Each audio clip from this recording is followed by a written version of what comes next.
Hey everybody, this is Jim at SP500chart.com. It is Saturday afternoon, about a little bit before 3 o'clock on August 16th, 2014, and we are going to take a look at what took place over the past week, specifically what took place on yesterday, Friday. And I'm going to do this after I remind you that the website and the video are for educational purposes only. Nothing stated at the site or in the video is intended to be used as investment advice. I can draw lines on charts, but you have to draw your own conclusions from your own research and make investment decisions that are suitable for your personal financial situation. I'm not a licensed financial professional. I'm just a guy who draws lines on charts. So let's take a look. The first thing I want to let you know that has nothing to do with the chart, but has to do with my activities in the week coming up here, the week of the 18th. I'm going to be out of town. So the videos will be done on my laptop, so you get my scratchy voice coupled with my scratchy laptop microphone. Joy of joys. The other thing is I'm going to be working some late nights, so there will very likely be some very late videos. Probably that will happen.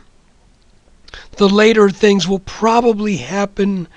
I'll just let you know when I do the notes for the video. I'll let you know where we're going with the next day. But anyway, here's the deal. Let's make fairly easy work out of this video. My voice is feeling a little bit better today, but the reason we can do it is because the chart in the S&P right now is, frankly, I think pretty simple to get a handle on. Okay, so here is our week. Here's our trading week right here. And that just helps us kind of delineate what's taken place. And what I want you to see is we came into the week out of this descending wedge, and we broke out of that wedge on Friday. Monday, the question was, and I think it was an honest question, we knew when we got over this wedge that we were going to head up with reasonable assurance. But we didn't know, and I didn't know, if that was going to happen after a back test of this line right here. We never got that back test. Okay, so we just start going up. Monday, we move up nicely, and after the close on Monday, I pointed out that we may be looking at an inverted head and shoulders pattern in formation. And Tuesday, we saw a little bit more of this descending bull flag. We then started a little breakout at the end of the day on Tuesday, got follow through on Wednesday, even broke above the neckline on Wednesday of our pattern that was at that point in time hypothetical. We formed another bull flag over the top of the neckline, and then on Thursday we stayed over it, but noted that we were not getting over this trend line right here, which should serve as resistance. Friday, we broke out with a gap up over that resistance line, but then what happened? Well, remember, charts only tell us where the speed bumps are, where the barriers are, and these barriers have varying degrees of strength. We could see early on Friday that we were getting a very little small wedge shaping up here.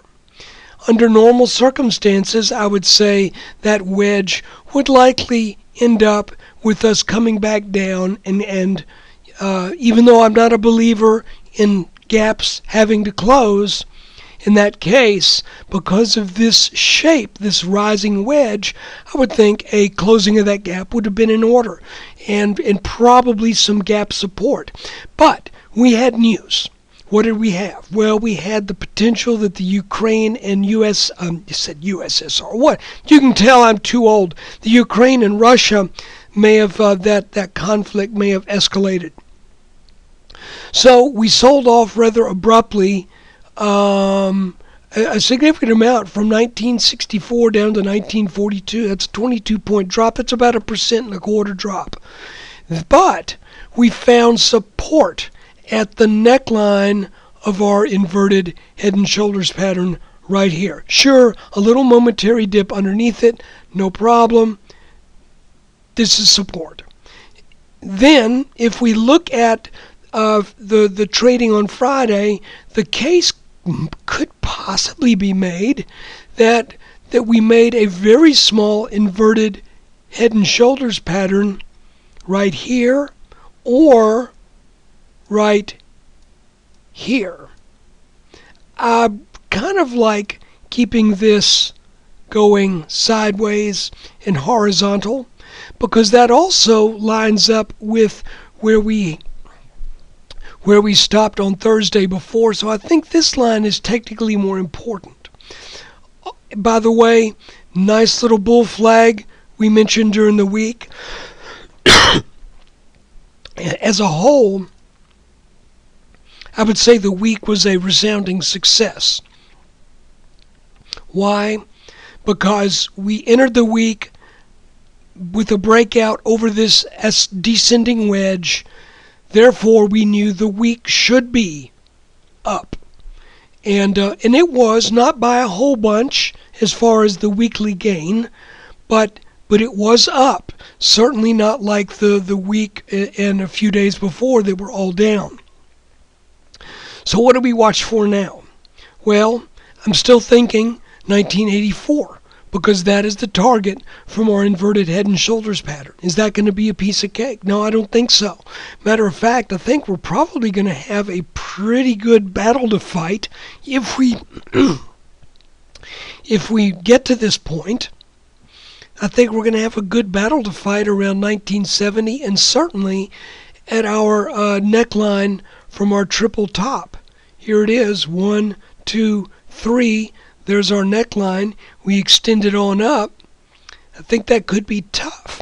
Now, you could look at this chart and say, yeah, but Jim, we could do that if we just take our time about it. Yeah. If the S&P wants to go sideways for a bit and then attack 1985 at some point in about 2 weeks, that's fine. That's possible. But I still think we trust this pattern. Okay? Use stops, use your own good judgment. But right now, even with that bad news, you could see bears wanted to take this down. They couldn't do it. And we started to regain throughout the day and look, finish the day essentially unchanged after having been down at one point about 10 or 11, 12, 13 points, something like that. So guys, I think the week went very well.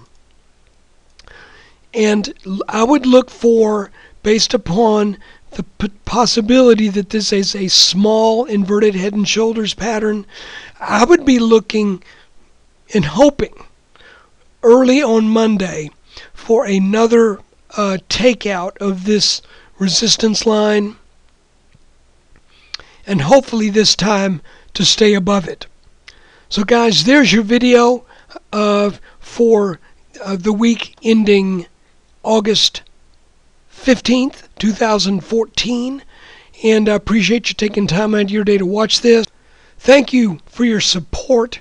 And let's see what this week brings us. And remember, I'm out of town, so things are going to be, be a little flexible with it. I'll get it done, but I just can't promise you exactly when.